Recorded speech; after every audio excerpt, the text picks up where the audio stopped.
नमस्कार, जय श्री कृष्ण, राधे राधे मित्रों। आज मैं इस वीडियो में आप सबको देवउठनी प्रबोधनी एकादशी व्रत कथा का महत्व बताएंगे। जैसे कि आप सब जानते हैं कि यह व्रत कार्तिक मास के शुक्ल पक्ष में पड़ता है। इस दिन श्री विष्णु भगवान अपनी योग निद्रा से जागते हैं। सनातन धर्म में देवउठनी एकादशी व्रत का बहुत बड़ा महत्व है। इस दिन श्री विष्णु भगवान के जागने का दिन होता है। आषाढ़ शुक्ल पक्ष एकादशी से अपनी योग निद्रा में चले जाते हैं और कार्तिक मास के शुक्ल पक्ष में एकादशी के दिन जागते हैं। जब श्री विष्णु भगवान जागृत अवस्था में आते हैं तो चातुर्मास समाप्त हो जाता है। इस व्रत को रखने से 1000 अश्वमेध का फल मिलता है।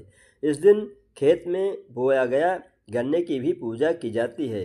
गन्ने की पूजा भद्र से पहले करनी चाहिए। जय श्री कृष्ण, राधे राधे मित्रों।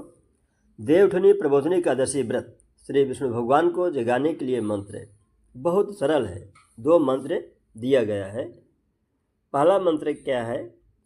ओम श्री विष्णुवे च विद्महे वासुदेवाय धीमहि तन्नो विष्णु प्रचोदयात्।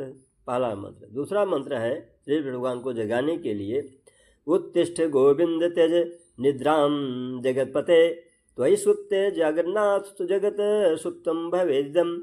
यह मंत्र विशेष रूप से देवउठनी एकादशी पर श्री विष्णु भगवान को जगाने के लिए बोला जाता है और इसका भावार्थ होता है कि हे गोविंद, हे जगतपति, आप निद्रा का त्याग करें क्योंकि आपके सो जाने पर सारा संसार सो जाता है।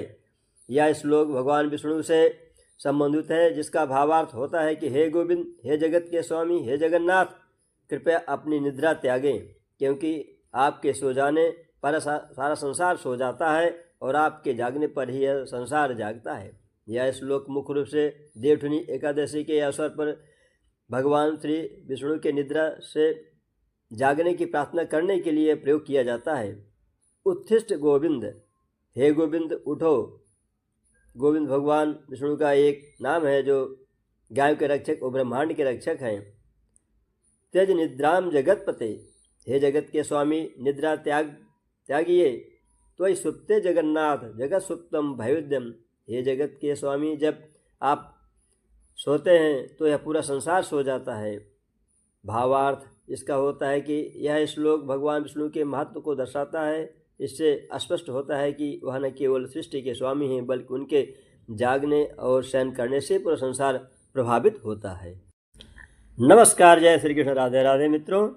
आज मैं देवउठनी प्रबोधनी एकादशी व्रत कथा के विषय में एक कहानी आप सबको बताऊंगा। यह कहानी एकादशी व्रत पुस्तक से लिया गया है। धर्मराज युधिष्ठिर कहने लगे कि हे भगवान, मैंने कार्तिक कृष्ण एकादशी अर्थात रंभा एकादशी व्रत का कथा सुना। अब आप कृपा करके मुझे कार्तिक माह के शुक्ल पक्ष की एकादशी कथा के विषय में बतलाइए। इस एकादशी का क्या नाम है तथा इसके व्रत का क्या विधान है? इस व्रत को करने से किस फल की प्राप्ति होती है? कृपया यह सब विस्तार पूर्वक कहिए। भगवान श्री कृष्ण बोले, कार्तिक माह के शुक्ल पक्ष में तुलसी विवाह के दिन आने वाली इस एकादशी को प्रबोधनी एकादशी, देवउठनी एकादशी, कार्तिक शुक्ल पक्ष एकादशी, इसे आदि नामों से जाना जाता है। यह बड़े पापों का नाश करने वाली एकादशी है। इसका महात्म्य मैं तुमसे कहता हूँ, ध्यान पूर्वक सुनिए। एक राजा के राज्य में सभी लोग एकादशी के व्रत रखते थे। प्रजा तथा नौकर चाकरों से लेकर पशुओं तक को एकादशी के दिन अन्न नहीं दिया जाता था। एक दिन किसी दूसरे राज्य का एक व्यक्ति राजा के पास आकर बोला, महाराज, कृपा करके मुझे नौकरी पर रख लें।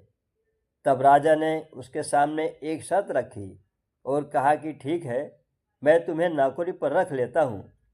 प्रतिदिन तुम्हें सब कुछ खाने को मिलेगा, लेकिन एक दिन एकादशी के दिन तुम्हें अन्न नहीं मिलेगा।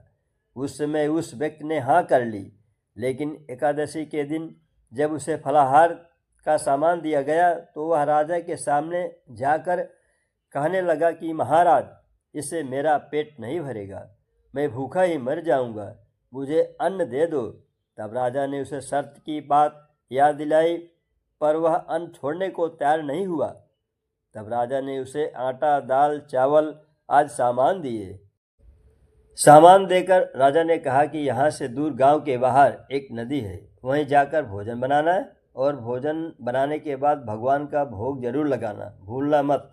वह राजा की बात मानकर सामान लेकर नदी के किनारे पहुँचा और भोजन पकाने लगा।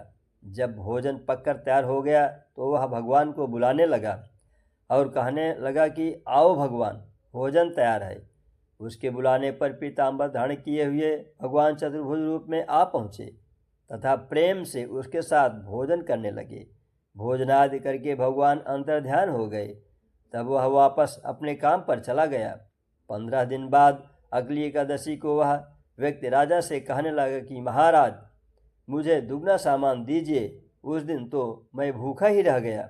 राजा ने कारण पूछा तो उसने बताया कि हमारे साथ भगवान भी खाते हैं, इसलिए हम दोनों के लिए यह सामान पूरा नहीं होता है।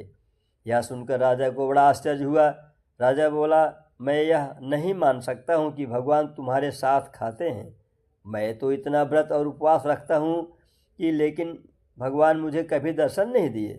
राजा की बात सुनकर वह बोला, महाराज, यदि विश्वास न हो तो साथ चलकर देख लें। राजा एक पेड़ के पीछे छिपकर बैठ गया। उस व्यक्ति ने भोजन बनाया और शाम तक भगवान को बुलाता रहा, परंतु भगवान आए नहीं। अंत में उसने कहा कि हे भगवान, यदि आप नहीं आए तो मैं इस नदी में कूदकर प्राण दे दूंगा। जब उसने प्राण त्यागने के लिए नदी की तरफ बढ़ा तब भगवान उसका दृढ़ संकल्प जानकर चतुर्भुज रूप में प्रकट हो गए और प्रेम से उसके साथ भोजन करने लगे और विमान में बैठाकर उसे अपने धाम में ले गए। यह सब देखकर राजा ने सोचा, व्रत उपवास से तब तक कोई फायदा नहीं होता जब तक मन शुद्ध नहीं होता है। इससे राजा को बहुत बड़ा ज्ञान मिला। राजा भी शुद्ध मन से व्रत उपवास रहने लगा और भगवान के धाम को प्राप्त हुआ। यहीं पर देवउठनी प्रबोधिनी एकादशी कथा समाप्त होती है। जय श्री कृष्ण। राधे राधे मित्रों, यदि मेरी वीडियो पसंद आए तो इसे लाइक सब्सक्राइब करना। थैंक यू, धन्यवाद।